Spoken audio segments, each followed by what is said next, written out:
when a single act of defiance defines the true meaning of duty. This is one such moment. It happened in a dust-streaked corner of Kandahar, Afghanistan, in the heat of a mission gone wrong. The platoon had been stationed for weeks, worn, sleepless, and on edge. Among them was Sergeant First Class David Holt, a quiet, disciplined soldier with the kind of calm that made even chaos seem manageable. His captain, however, was a different breed. Captain Marcus Harlan, young, brash, decorated far too quickly, was known for his temper and his need to dominate. He believed fear was leadership, that orders were obedience without question. Holt believed otherwise. He believed in judgment, in reading the battlefield with more than just rank. When the day came, the platoon was deep into a reconnaissance operation, tracking a suspected weapons convoy through a narrow valley. The intel was shaky, but the captain insisted they push forward. No drones, no backup, just boots and rifles. Holt sensed the ambush before he saw it, the unnatural stillness, the distant glint of a scope on the ridge. He muttered into his comms, "We're walking into a kill box." But Harlan, dismissive and irritated, snapped back, "That's an order, Sergeant. Move." The platoon hesitated. Their boots shuffled in the dust, breath short and shallow. Holt's mind raced. He'd been here before, different desert, same arrogance. And then, with the conviction of a man who knew lives were measured in seconds, Holt said the unthinkable words, "Negative, Captain. We hold." Time froze. The captain turned, fury rising like heat off the sand. "That's insubordination," he barked, but Holt didn't move. His eyes were locked on the ridgeline.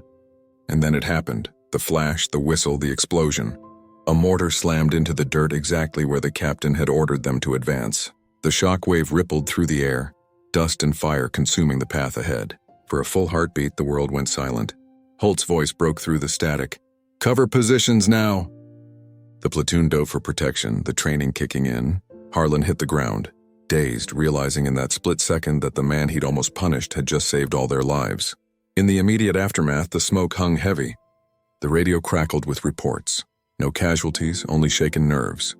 The captain's face was pale, his confidence shattered, his authority fractured by reality. He approached Holt slowly, still trembling with adrenaline and disbelief. Around them, soldiers exchanged stunned looks, respect and fear blending into something unspoken. "You disobeyed a direct order," Harlan said, voice tight. Holt, steady as ever, replied, "I followed my duty, sir, to the mission and to the men." It wasn't defiance, it was truth, pure and unadorned. The captain had no reply. Later that night, as the base lights flickered in the wind, the commander arrived. He'd already heard the chatter spreading through the ranks. He called both men to his tent.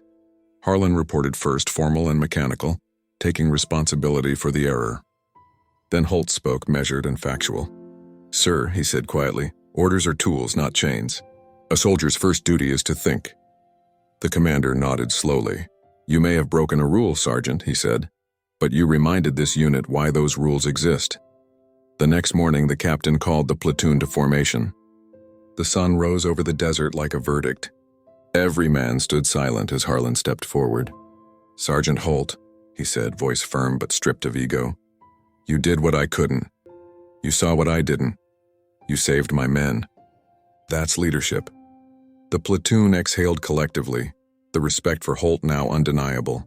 It was the kind of moment that reshapes hierarchy, not by rebellion but by clarity. The moral burned into every man's memory that day. Power demands wisdom, not pride. Discipline isn't blind obedience.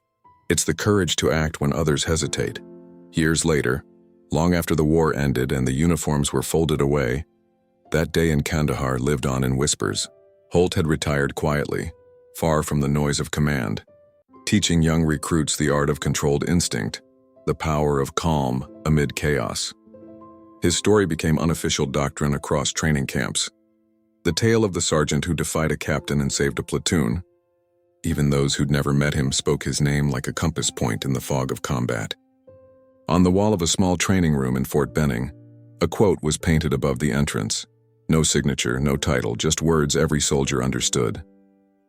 "Obedience wins battles. Judgment wins wars." It was Holt's legacy, his truth distilled into a line that transcended rank and time. Some say Captain Harlan, now a quiet instructor himself, insisted those words be written there. Others say Holt never cared who remembered, only that they learned. In the end, history recorded no medals, no ceremony, no official commendation. Only a silent truth passed from soldier to soldier.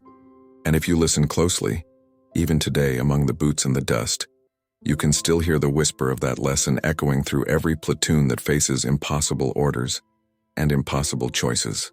The moment one man defied arrogance and saved them all.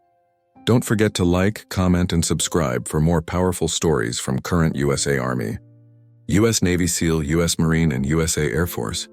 Title: He defied his captain's order, the entire platoon froze in shock.